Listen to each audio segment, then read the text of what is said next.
किसी भी competitive exam में 1% से भी कम लोग सेलेक्ट हो पाते हैं। कुछ तो डिफरेंस रहा होगा उन लोगों में जो सेलेक्ट हो पाते हैं और जो सेलेक्ट नहीं हो पाते हैं। हेलो एवरीवन, मैं ब्रजेश श्रीवास्तव एक्सपर्ट स्टडी पर आपका वेलकम करता हूं। आप सबको पता होगा कि मैंने SSC, CGL, CHSL, MTS, IBPS, PO, clerk, RRB, NTPC, group D, various types of exam की प्रिपरेशन मैं करता था और हर एग्ज़ाम को मैं लिखता था। और इस एग्ज़ाम टाइम में मैं बहुत ही कुछ सीख पाया और अपने उस अनुभवों को इस चैनल पे साझा करता हूँ, जो कि आप सबके लिए बहुत ही वैल्यूएबल एंड हेल्पफुल होता है। और आपका एक सब्सक्राइब करना हमें प्रोत्साहित करता है कि और ज़्यादा से ज़्यादा वैल्यूएबल कंटेंट क्रिएट किया जाए। तो पहली बार आप इस चैनल पे आए हो तो सब्सक्राइब ज़रूर कर देना। आप सबको पता होगा कि एग्ज़ाम सीजन बस स्टार्ट होने ही वाले हैं। कुछ एग्ज़ाम के नाम मैं बोलता हूँ, जैसे कि RRB ALP technician, RRB NTPC, group D, SSC, CGL, CHSL, MTS, IBPS, PO, clerk, RRB PO, clerk, यानी कि वेरियस टाइप्स ऑफ एग्ज़ाम होने वाले हैं और बहुत सारी अपॉर्चुनिटीज़ मिलने वाली है। मैं ये मान के चल रहा हूँ कि एक कैंडिडेट को कम से कम 5 अपॉर्चुनिटीज़ तो मिलेंगी ही मिलेंगी और इन 5 अपॉर्चुनिटीज़ में, इन 5 चांस में एक नौकरी सिक्योर करना है, क्योंकि आपको पता होगा कि एक नौकरी लगने के क्या मायने हैं। और मुझे ये बोल के बताने की आवश्यकता नहीं है कि एक सरकारी नौकरी के क्या मायने हैं, क्योंकि बहुत लोगों के पास बहुत सारा विकल्प होता है कि वो अलग अलग फील्ड में बहुत कुछ कर पाते हैं। लेकिन जो लोग सरकारी नौकरी की तैयारी करते हैं, बस उनके पास उनका अपना प्रिपरेशन और एक उम्मीद होता है और इसी उम्मीद के सहारे वो प्रिपरेशन करते हैं। लेकिन मिस्टेक कहाँ होता है कि जब उन्हें ये रियलाइज़ ही नहीं हो पाता है कि हमारा एग्ज़ाम सीज़न चल रहा है, बहुत वैल्यूएबल टाइम है और इस टाइम में कैसे हम मैक्सिमम आउटपुट ले पाएँ, कैसे इस तरीके से पढ़ पाएँ कि बाकी लोगों से हम अलग होके, यानी कि उस 1% से कम लोग जो सेलेक्ट हो पाते हैं उसमें आ पाएँ, कैसे राइट डायरेक्शन में पढ़ें, कैसे सही स्ट्रेटजी के साथ पढ़ें।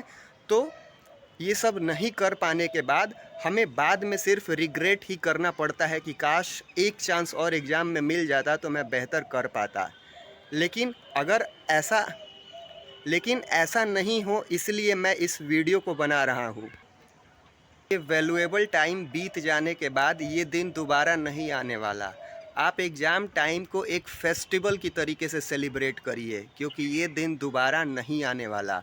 आप जो ये स्ट्रगल कर रहे हो, संघर्ष कर रहे हो अपनी कॉम्पिटिटिव एग्ज़ाम जर्नी के दौरान, ये दिन दोबारा नहीं आने वाला। हर एक सेकंड जो वो गवाओगे वो लौट के नहीं आएगा और हर एक सेकंड जो आप वेस्ट करोगे उसमें कोई और पढ़ के आगे आपसे निकल जाएगा। तो आपके पास अभी बहुत ही टाइम है, बहुत वैल्यूएबल टाइम है। आप पढ़िए, पढ़ने से ज़्यादा ज़रूरी है मन लगा के पढ़िए, पूरे लगन के साथ पढ़ाई करिए, क्योंकि ये दिन दोबारा नहीं आने वाला। बहुत सारे एस्पिरेंट पूछते हैं कि कैसे हम सिलेबस करें, तो इसका फंडा सिंपल है, आपके सामने ही सॉल्यूशन है, आपको दिखाई नहीं दे पा रहा। उस एग्ज़ाम का नोटिफिकेशन डाउनलोड करिए और उसमें दिया रहता है कि क्या सिलेबस है, तो आप उससे सिलेबस कवर कर लीजिए। बहुत सारे एस्पिरेंट ऐसा पूछते हैं कि मेरा मॉक में कम स्कोर आ पाता है, क्या करें? तो मॉक तो हम इसी के लिए ही न दे रहे थे कि हमारा स्कोर पता चल पाए, हमारा स्ट्रेंथ एंड वीकनेस पता चल पाए। तो मॉक में कम स्कोर आना कोई बड़ी बात है ही नहीं, सबका कम स्कोर आता है, मेरा भी कम आता था, बहुत सारे एस्पिरेंट का आता था। यानी कि हम मॉक दे के ही तो पता लगा पाते हैं कि हमारा स्कोर कम आ रहा है, हमारी वीकनेस क्या है, स्ट्रेंथ क्या है, तभी तो हम इम्प्रूव कर पाएंगे। बहुत सारे एस्पिरेंट ये पूछते हैं कि हम जीके कैसे पढ़ पाएँ, तो मैंने बताया कि प्रीवियस ईयर से पढ़ लीजिए। बहुत सारे एस्पिरेंट इसके बावजूद भी बोलते हैं कि पढ़ नहीं पाते हैं। तो जब आप जीके पढ़ नहीं पाते हो तो आप यूट्यूब पे बहुत सारे टीचर के क्लास हैं जो कि फ्री है, आप उनको हेडफोन में लगा के सुन सकते हो 60% वॉल्यूम पे 1.25 का स्पीड करके। यानी कि तरीके हज़ार हैं। अगर कोई फार्मूला आपको याद नहीं हो रहा है, फॉर एग्जांपल ट्रिगोनोमेट्री का टेबल नहीं याद हो रहा है, तो उस टेबल को लिख के आप जिस कमरे में रहते हो उस कमरे में चिपका दीजिए, आपको कुछ दिन में याद हो जाएगा।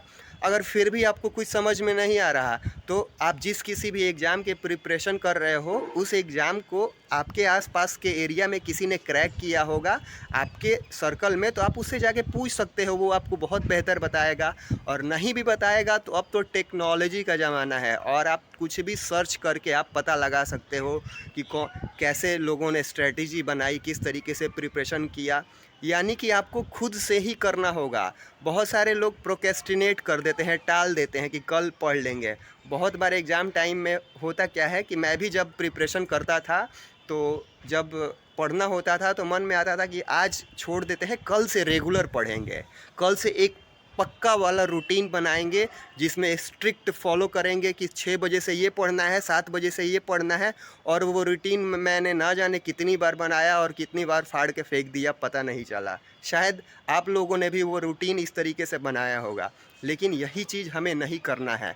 यही प्रोक्रेस्टिनेशन, यही चीज़ों को टालना नहीं है, यही हमें उन लोगों में ले जाएगा जो लोग सेलेक्ट हो पाते हैं।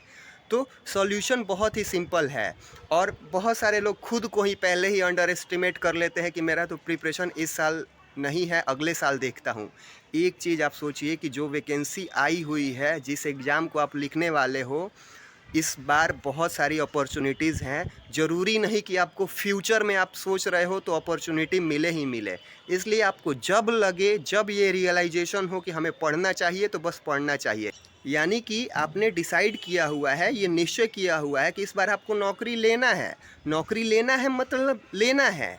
इसमें कोई नो इफ़ नो बट, इसमें एक्सक्यूज़ नहीं चलेगा, क्योंकि आपको एक नौकरी चाहिए और नौकरी चाहिए तो इसके लिए आपको पढ़ना होगा। और पढ़ने से ज़्यादा इम्पोर्टेंट है मन लगा के पढ़ना होगा, लगन के साथ पढ़ना होगा कि ये दिन दोबारा नहीं आने वाला। मैं अभी डिसाइड करता हूँ कि अपने एग्ज़ाम के लिए जो भी एफ़र्ट लगाना होगा, जो भी मेहनत करना होगा, पूरा मन लगा के करूँगा, लगन के साथ करूँगा। और सिलेक्शन होगा या नहीं होगा वो तो बाद की बात है, लेकिन हम अपना बेस्ट देने वाले हैं। अगले कुछ एग्ज़ाम में 4-5 एग्ज़ाम मिलेंगे ही मिलेंगे, इन चारों पाँचों एग्ज़ाम में हम अपना बेस्ट देने वाले हैं। और जाहिर सी बात है कि जब इन 4-5 एग्ज़ाम में दोगे तो आपका एक ना एक एग्ज़ाम, किसी न किसी एग्ज़ाम में, हो सकता है 2-3 एग्ज़ाम में आप सेलेक्ट हो पाओगे। और इस तरीके के माइंडसेट के साथ आप प्रिपरेशन करिएगा तो डेफिनेटली आप सेलेक्ट हो पाइएगा। और उसके बाद आके यहाँ भी कमेंट करिएगा कि भैया आपने जो बताया था काफ़ी हेल्पफुल था, मैंने वैसे फॉलो किया। देखिए एक चीज़ मैं बता दूं कि कोई आपकी हेल्प नहीं कर पाएगा, आपको खुद से आपकी हेल्प खुद करनी होगी। कोई आपको गाइड कर सकता है, कोई आपका मार्गदर्शन कर सकता है, लेकिन आपको खुद ही मेहनत करना होगा। और यही रियलिटी है, ऐसा नहीं होने वाला। आप सोच रहे हो कि एक दिन चमत्कार हो जाएगा और मेरा मॉक में अचानक से स्कोर डबल हो जाएगा, तो ऐसा नहीं होता है। होता होगा शायद कल्पनाओं की दुनिया में, बट रियलिटी में शायद ऐसा नहीं होता है। और इससे ज़्यादा मैं क्या ही कहूँ। और मैं ये मुझे ये लगता है कि उन सभी लोगों की नौकरी लग जाए जिनको एक नौकरी की आवश्यकता है, क्योंकि मैं समझ सकता हूँ कि एक सरकारी नौकरी के क्या मायने हैं। और मैंने तो अच्छा खासा टाइम ड्यूरेशन दिया हुआ था अपने एग्ज़ाम के पीछे, और वेरियस टाइप्स ऑफ एग्ज़ाम को मैंने लिखा, प्रीलिम्स दिए, मेंस दिए, इंटरव्यू दिए, डॉक्यूमेंट वेरिफिकेशन दिए, मेडिकल एग्जामिनेशन दिए, और भी मतलब वेरियस स्टेप्स। और इस दरमियान बहुत सारा चीज़ सीखने को मिला। तो वही मैं शेयरिंग एंड केयरिंग में बिलीव करता हूँ और अपने ऑडियंस के साथ साझा करता हूँ, ताकि कुछ किसी एक को भी अगर सीखने को मिल पाएगा तो मेरा मेहनत सफल हो पाएगा। आई होप कि आज के इस वीडियो से आप सीखे होंगे। देन शेयर भी कर देना और सकारात्मक सोच के साथ, दृढ़ संकल्प के साथ, भगवान में आस्था रख के प्रिपरेशन करिए और आपका सिलेक्शन ज़रूर होगा। फिर भी कोई डाउट बनता है तो कमेंट करना ना भूलें। मैं ट्राई करूँगा एज मच एज पॉसिबल कि मैं आंसर दे पाऊँ।